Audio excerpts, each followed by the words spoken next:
நீதிமன்றம் சொல்லியிருக்கு 12 மணி வரைக்கும் கால அவகாசம். அதற்கு முன்பாக அவசரமா கைது செஞ்சு கொண்டு போறாங்க. திமுக இன்றைக்கு ஆட்சியில் இருக்கக்கூடிய விஜய் அவர்களுக்கு எல்லா ஆட்சியும் மிஞ்சக்கூடிய வகையில் சர்வாதிகாரத்தில் உச்சத்தில் நின்று கொண்டு செயலாற்றி கொண்டிருக்கிறார். நாளைய தினம் சட்டமன்றம் கூட இருக்கிறது. சட்டமன்றம் கூட இருக்கிற இந்த நேரத்தில் எதிர்க்கட்சி தலைவரை கைது செய்வது என்பது எத்தகைய ஒரு ஜனநாயக விரோத செயல் என்பதை இந்தியா பூராவிலும் இருக்கிற மக்கள் கட்சிகள் இன்றைக்கு கண்டிக்கக்கூடிய வகையில் இது அமைந்திருக்கிறது.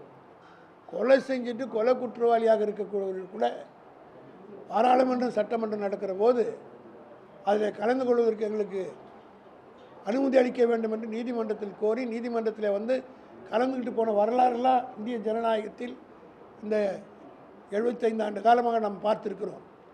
ஆனால் ஜனநாயகம் என்ற படத்திலே நடித்தாரே தவிர ஜனநாயகத்தை பற்றி ஏபிசி கூட தெரியாத ஒரு முதலமைச்சர் எதிர்க்கட்சி தலைவருடைய பேச்சை திரித்து என்ன உலகம் அவர் பேசாத பேச்சு பேசிட்டார்.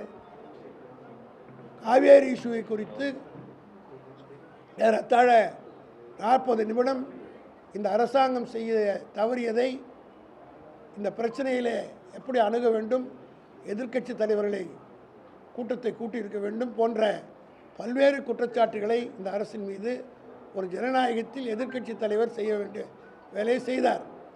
அந்த நேரத்தில் யாரோ ஒருவர் தண்ணி வரவில்லை என்ற வைத்தறிச்சிலே இதுவரையிலே திமுக ஆட்சியிலே கரெக்டாக சொன்னார். 2021 25 வரை தளபதி மு.க. ஸ்டாலின் இருந்தபோது டெல்டா மக்களுக்கு கரெக்டாக தண்ணி வந்து சேர்ந்தது. ஆனால் இந்த ஆண்டு வரவில்லை தண்ணி அப்படின்னு பேசுகிற போது கூட்டத்தில் இருந்து யாரோ ஒருத்தர் வந்து திரிஷா வீட்டுக்கு தண்ணி வருது, அவங்க வீட்டுக்கு மட்டும் வருதுன்னா கூட்டத்தில் கேட்டாங்க. அப்போ கேட்குற நேரத்தில் திரிஷா வீட்டில் மட்டும் தண்ணி வருது அப்படின்ட்டு கேட்டபோது வருமானு கேட்ட நேரத்தில் அங்கே மட்டும் வரும் என்று சொன்னார். அது என்ன தப்பு இருக்குது? உலகமாக தப்பாது. தண்ணி என்பது குடிக்கிற தண்ணி வந்திருக்கு. அந்த தண்ணிக்கு இன்டர்பிரேஷன் என்னன்றதை நாங்கள் கோர்ட்டில் பார்த்துக்கிறோம். ஆனால் இதில் என்ன தவறு இருக்கிறது? திரிஷா வீட்டிலுக்கு தண்ணி வரலையா அப்படின்னு கேட்குறா ஒரு யாரோ ஒரு க்ரௌட்லேருந்து ஒருத்தர். அதுக்கு உதயநிதி பதில் சொல்கிறார், அங்கே மட்டும் வரும். காரணம் என்னென்னா அதுக்கு காரணங்கள் சொல்லி இது மாதிரி வரும் அப்படின்னு சொன்னார். அதில் என்ன அர்த்தம் இருக்கிறது? என்ன தவறு இருக்கிறது? உலக மகா தவறு. அப்படியே நான் வாதத்துக்காக கேட்கிறேன், இஷாவை பற்றி பேசுவதற்கு உடனே இவ்வளோ அவசரம் தேவை? அவர் எதிர்க்கட்சி தலைவர், அந்தம்மா இந்த நாட்டினுடைய பிரதமரா அல்லது சீஃப் மினிஸ்டரா? அந்த அம்மா தனிப்பட்ட முறையிலே யாரும் ஒன்றும் பேசலாம், வீட்டுக்கு தான் சொன்னார். இப்போ சென்னைக்கு கூட வீராணம் தண்ணி வருது, என் வீட்டுக்கு தண்ணி வரல. போராடுற மக்கள் என்ன பண்ணாங்க? கோஷம் போடும்போது என்ன சொல்லுவாங்க? அவங்க வீட்டுக்கு மாத்திரம் தண்ணி வரும். நான்லாம் சேர்மனாக 20 வருஷம் இருந்தோம், தண்ணி கிடைக்கலன்னா அவங்க வீட்டுக்கு மாத்திரம் தண்ணி வந்துடும், எங்கள் வீட்டுக்குலாம் வராது அப்படின்னு ஆர்ப்பாட்டத்தில் மக்கள் ஆவேசத்தில் பேசுவது வாடிக்கை. இதெல்லாம் அரசியலில் பக்குவம் பட்டிருந்து போராட்டங்கள் நடத்தி அரசியல் நடத்தி ஆட்சிக்கு வந்திருந்தால் அதெல்லாம் புரியும். மக்களுடைய எழுச்சியில் முதலமைச்சர் வீட்டுக்கு மாத்திரம் தண்ணி வரும், எங்கள் வீட்டுக்குலாம் வருமா?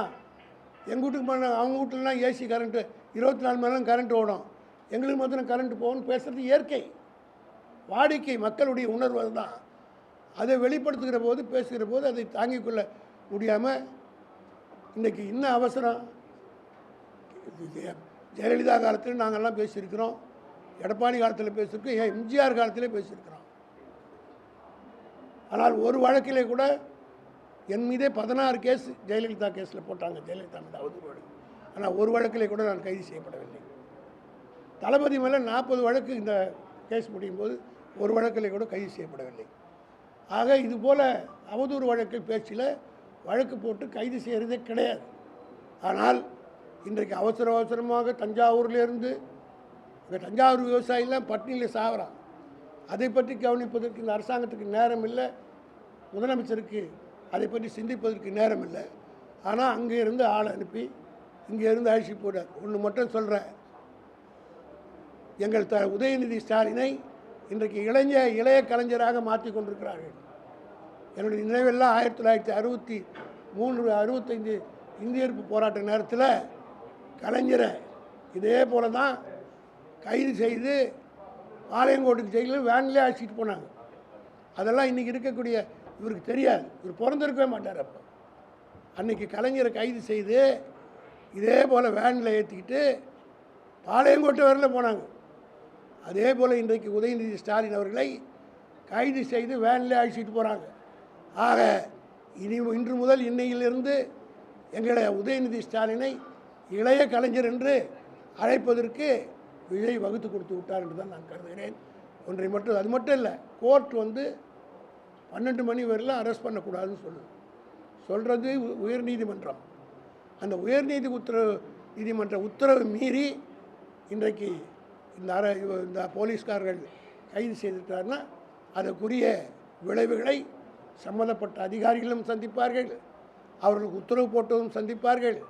நீதிமன்றம் வேடிக்கை பார்த்து கொண்டிருக்காது என்பதை தெரிவித்துக் கொள்கின்றேன். இதற்கு முன்பாக இது போன்ற கைது நடவடிக்கை தொடர்பாக எதிர்க்கட்சி தலைவர் மேடையில் பேசியிருக்காரு. கைது நடவடிக்கைகளை மட்டும்தான் பிரதானமாக வச்சிருக்காங்க அவங்க அப்படின்னு சொல்லிட்டு, இந்த கைது நடவடிக்கையும் அவங்களை நான் உங்களை தான் கேட்குறேன், நீங்கள் எல்லாம் மீடியாஸ் பீப்புள் தானே. இவர் வந்த நாளிலிருந்து ஏதாவது உருப்படியாக ஒரு ஆட்சியில் சாதிச்சிருக்காரா? திமுக ஆட்சியில் வச்ச பேரெல்லாம் மாற்றினார். எதிர்த்து பேசுகிறவங்களை பூரா நேற்றுக்கு தான் இன்றைக்கி தான் ஒரு எம்எல்ஏ வெளியில் வர போகிறார். இது எதிர்கட்சி தலைவரே உள்ள அனுப்புகிறார். எனக்கு இருக்கிற டவுட் இல்லைன்னா இன்றைக்கி அசம்பிளியில் எல்லாம் நம்ம ஆங்காங்கே நாங்கள் திமுக சட்டமன்ற உறுப்பினர்கள்லாம் ஆர்ப்பாட்டத்தில் ஈடுபட்டு பண்ணால் மொத்த பேரையும் அரெஸ்ட் பண்ணி வச்சுட்டு ஆள் இல்லாத மைதானத்தில் பந்தாடலான்னு நாளைக்கு நடக்கிறார். அவர் என்ன ஈடேறாது. திமுக அதுக்குரிய யுகங்களை வைக்கும். சட்டமன்றத்தில் சந்திப்போம், மக்கள் மன்றத்தில் சந்திப்போம்.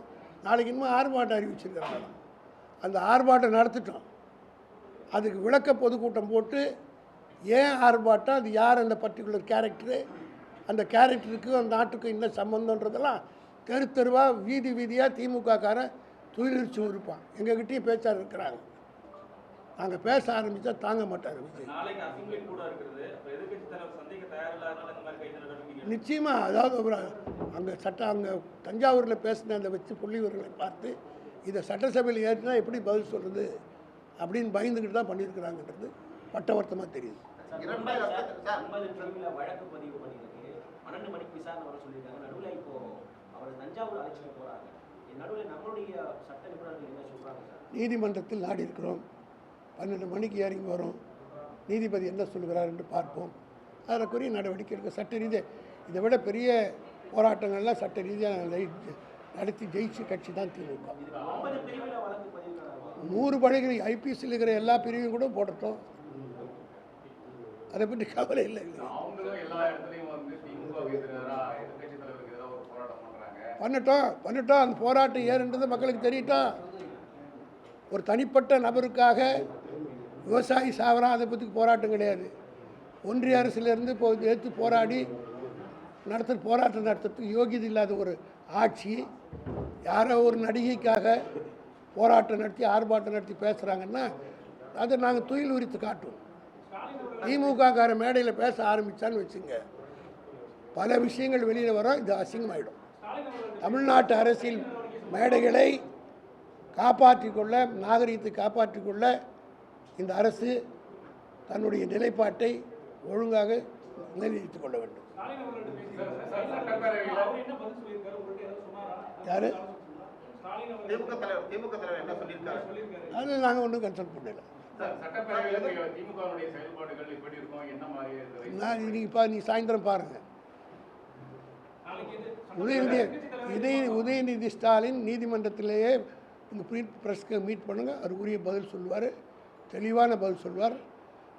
ஆட்சியில் இருக்கிறவருக்கு புரிந்து கொள்வது மட்டும் இல்லை, நாட்டு மக்களும் புரிந்து கொள்ள அளவுக்கு துயிலெழுத்து காட்டுக்கூடிய அளவுக்கு நீங்கள் ப்ரெஸ்ஸை சாயந்தரம் கோர்ட்டுக்கு போகிறார்ல, கோர்ட்டினுடைய 5 நிமிஷம் பர்மிஷனாக பாருங்கள், பார்த்தா சொல்லுவார். எதிர்கட்சி தலைவர் பேசும்போது முதலமைச்சர் பேரை சொல்லல, நடிகை திரிஷா பேரை சொல்லல, இந்த சொல்ல அவளை கைது நடத்தி வந்திருக்காங்க. மறைமுகமாக திரிஷாவை அரசியல் கொண்டு வரக்கான முயற்சியில் அதை ஈடுபடுத்த நினைக்கிறீங்களா? தமிழ்நாட்டில் எந்த அசிங்கம் ஒன்றா நடக்கும், அந்த அசிங்கத்தில் இது ஒன்றா இருந்தால் தாங்கி தான் ஆகணும்.